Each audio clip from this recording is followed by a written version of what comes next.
Listo, entonces, a partir de este video, que es un poco refrescar, porque esto también estuvo en el documental de la Comisión de la Verdad que ustedes debieron haber visto, es enmarcar sobre lo que vivieron las víctimas en estas situaciones, en este contexto histórico bastante complicado en nuestra región. Todo esto se orquesta en la Guerra Fría. Acordémonos que terminó la Segunda Guerra Mundial, se instala la Guerra Fría y hay un conflicto sociopolítico, geopolítico, entre comunismo y capitalismo y las potencias mundiales, Rusia y la Federación Rusa y Estados Unidos,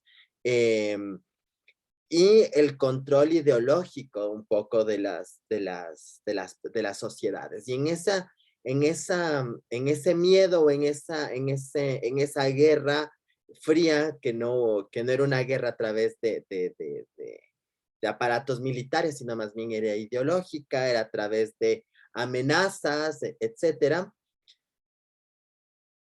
En nuestra región, la idea de que las lógicas de la Federación Rusa, digamos, o de la Unión Soviética, más bien dicho, ingresen, comienza cuando se gana, o en Cuba gana la Revolución Cubana. Con la Revolución Cubana, estas ideas comunistas se instalan en nuestro continente y comienzan de alguna forma a disgregarse en el mismo, aprovechándose de estas grandes brechas sociales que tiene que históricamente ha tenido nuestro continente. Así que estas ideas eh, llamaban mucho la atención en las personas. Y tanto es así que en Chile el presidente Allende, el primer presidente comunista, gana democráticamente las elecciones, y esto prende una alarma en Estados Unidos, y ahí es cuando se constituye el Plan Cóndor. Se constituye el Plan Cóndor y a partir de la constitución del Plan Cóndor,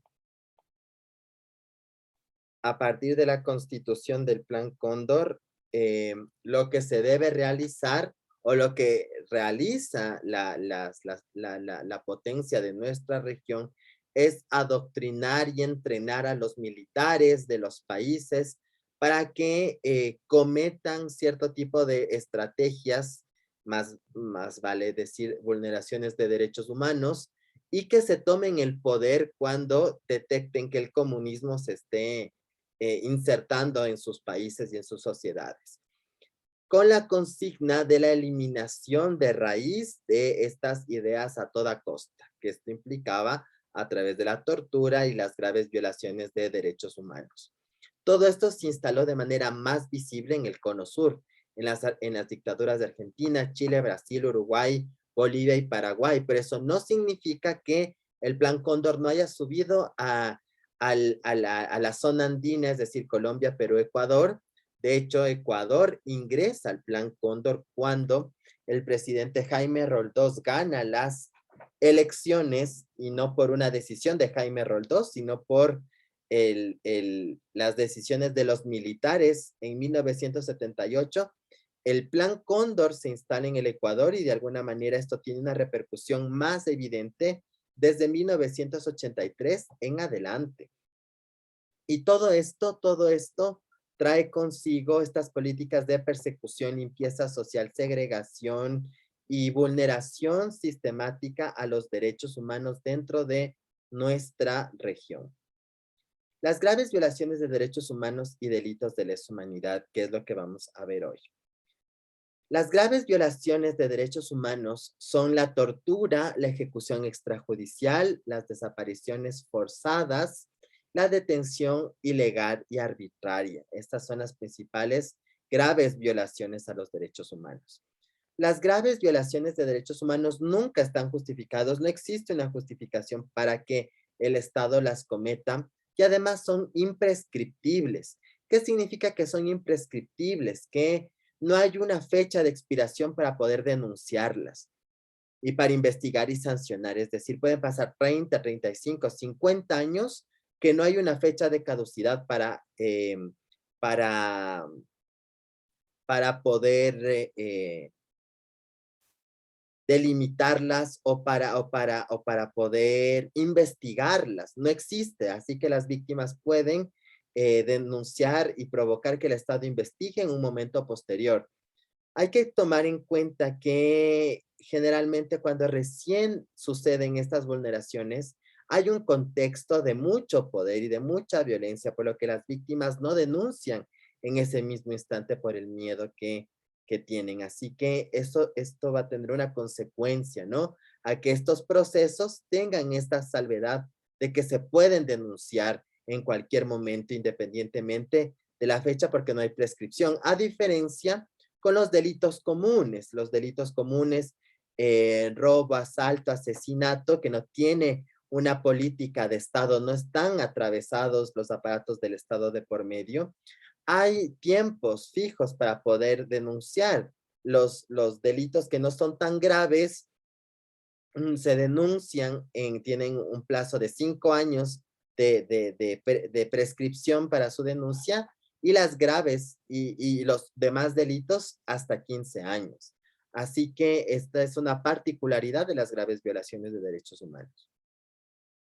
Los delitos de lesa humanidad, por otro lado, son serias violencias que perjudican a los seres humanos y se dedican a afectar en la esencia principal de las mismas, y que dañan mucho la dignidad, que dañan que dañan la honra, y que dañan los proyectos de vida de las personas, porque los delitos de lesa humanidad se configuran como estos actos, estos delitos son bárbaros, es una barbarie que se comete a través de ataques generalizados y sistemáticos en contra de una población civil. Lo que hace el Estado en los delitos de lesa humanidad es etiquetar a la gente por un rasgo de identidad. Un rasgo de identidad étnica, cultural, político, sexual, ideológico, y a partir de etiquetar a las personas bajo una categoría de identidad, aplica una política de exterminio. Así que los delitos de lesa humanidad van en contra de o se cometen etiquetando a un grupo específico de la población, y utilizando toda la maquinaria estatal para vulnerarle, para exterminarle de esa sociedad y de ese estado. Por ejemplo, lo que hicieron las dictaduras militares en el cono sur es identificar personas con una ideología de izquierda, sean estudiantes, trabajadores, o también personas subversivas que tomaron las armas en contraposición de las dictaduras, ¿no? Entonces, se utilizaba estas lógicas de persecución, de limpieza social, para exterminarles, y con ese exterminio, pues, erradicar de ese grupo de personas, de esa sociedad. Por lo que es esta configuración tan atroz de vulneraciones de derechos humanos son los delitos de lesa humanidad. En nuestro Código Orgánico Integral Penal, las graves vulneraciones de derechos humanos y los delitos de lesa humanidad están presentes, están tipificados. Los podemos encontrar en el artículo 151 del Código Orgánico Integral Penal, ¿sí? Respecto a las personas, que son víctimas de graves dolores, que son sometidas a causarles un dolor y un sufrimiento mental, físico, psíquico, justamente para anular su personalidad, para anular su consentimiento. La desaparición forzada es cuando el Estado actúa con su consentimiento para privar de la libertad, para desaparecer a una persona de su residencia habitual y de su tejido social. Las ejecuciones extrajudiciales en el artículo 85, pues es el matar, cuando el Estado mata, ¿sí? Cuando el Estado mata a las personas, no existe justificaciones. La única potestad que tiene el Estado para usar las armas es en el uso progresivo y diferenciado de la fuerza. Es decir, que el Estado incrementa el uso de las armas y de la fuerza en función del ataque que recibe. Es una contestación, no es un ataque. En la ejecución extrajudicial, en cambio, es matar directamente a las personas que tienen alguna lógica que el Estado no se siente cómodo con esas personas. El genocidio, por otra parte, en el genocidio, en el artículo 79, el genocidio implica que las personas, de manera sistemática y generalizada, lo que pretenden es destruir total o parcialmente ese grupo humano, sea que tengan características nacionales, étnicas, religiosas, políticas, sexuales, ideológicas, etcétera. Y que en nuestras sociedades y que en la historia de la humanidad ha existido esta persecución y esta suerte de limpieza social en las sociedades por prejuicios o basada en estas deshumanizaciones de los seres humanos. En nuestro Código Orgánico Integral Penal, justamente el artículo 89 del Código Orgánico Integral Penal ya configura lo que son los delitos de lesa humanidad, igualmente como veíamos antes, estos delitos que se encargan de atacar de manera generalizada y sistemática a una población civil a través de ejecución extrajudicial, esclavitud, desaparición forzada, violencia sexual, prostitución forzada, esterilización, etcétera, con el fin de desaparecer a ese grupo humano. Eso es lo que ha sucedido en nuestro país y sobre todo los casos de la Comisión de la Verdad nos dan noción de lo que ha sucedido. Por ejemplo, casos parecidos que han sucedido en el mundo, lo que sucedió en Sudáfrica, el apartheid, ¿sí? Donde se segregó a las personas por su condición racial. Lo que sucedió en América Latina por la existencia del delito de homosexualidad, que se mató, se segregó y se torturó a la población LGBTI como un acto de limpieza social. Lo que sucedió con las personas de pensamiento de izquierda en la Guerra Fría y aquí en las épocas del Plan Cóndor, que se los perseguía, se los detenía, se los mataba, se los desaparecía, se los torturaba. Pasó en Ecuador, en Argentina, en Chile, en Brasil, en Uruguay, en Paraguay, y todo eso tiene que traer una consecuencia. Y la consecuencia justamente es que estas graves violaciones de derechos humanos y delitos de lesa humanidad no tienen expiración, son imprescriptibles, se puede denunciar en cualquier momento. Es así que los países en diferentes momentos han realizado justamente estas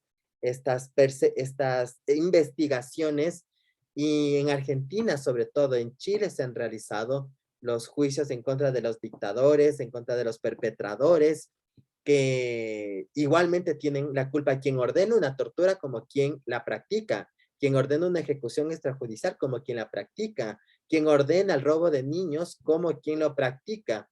Y ustedes habrán visto justamente en el mural esas historias en América Latina como hubo una política, una estrategia militar de violencia contra la población civil. Y eso es algo que debemos reflexionarlo para construir una cultura de derechos humanos para que no vuelvan a suceder ese tipo de cosas. Y a las personas sobrevivientes de este tipo de violencias, pues justamente les aplicamos la intervención que hemos visto en las últimas dos clases, un análisis psicosocial de los efectos de las vulneraciones y además construir con ellas de manera participativa y de manera proporcional esas medidas de reparación para que sus vidas puedan ser recuperadas y sus proyectos igual. Así que eso es lo que les tenía preparado para el día de hoy. Más bien quisiera escuchar sus opiniones, sus observaciones o sus preguntas.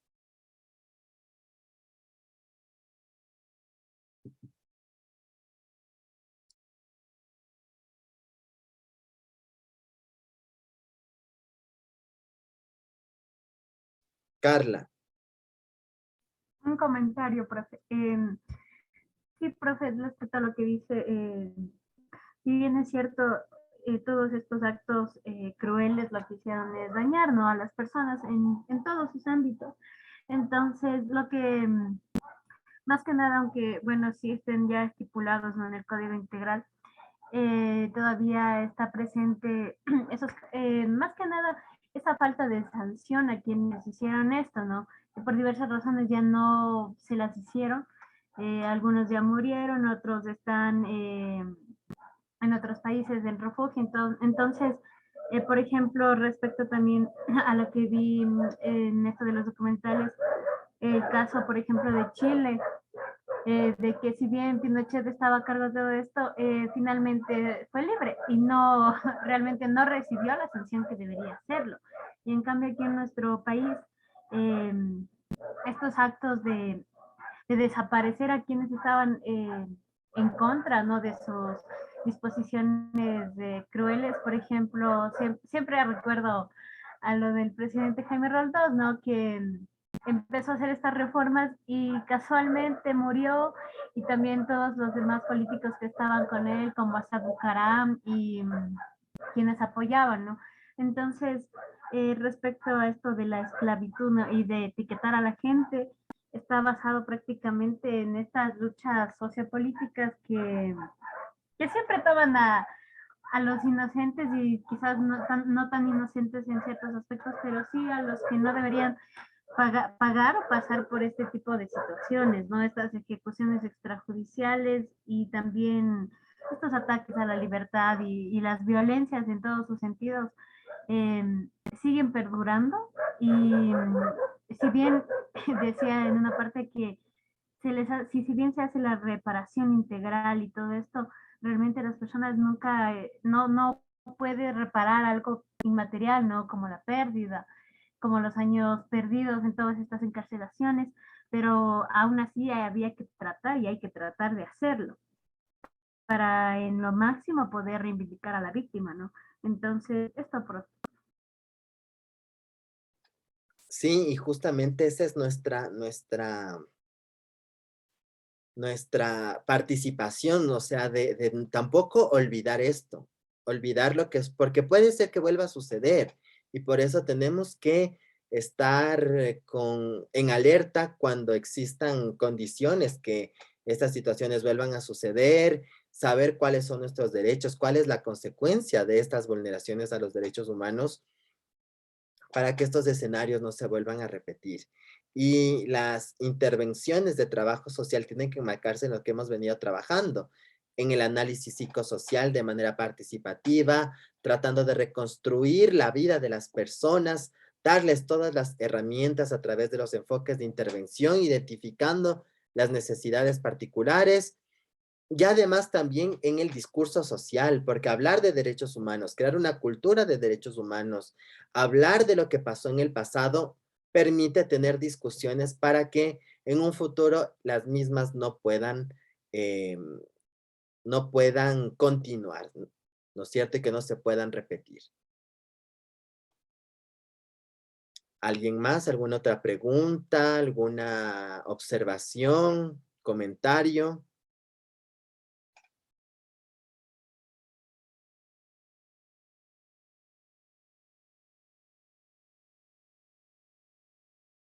Bueno, si no hay comentarios ni observaciones ni preguntas, quedamos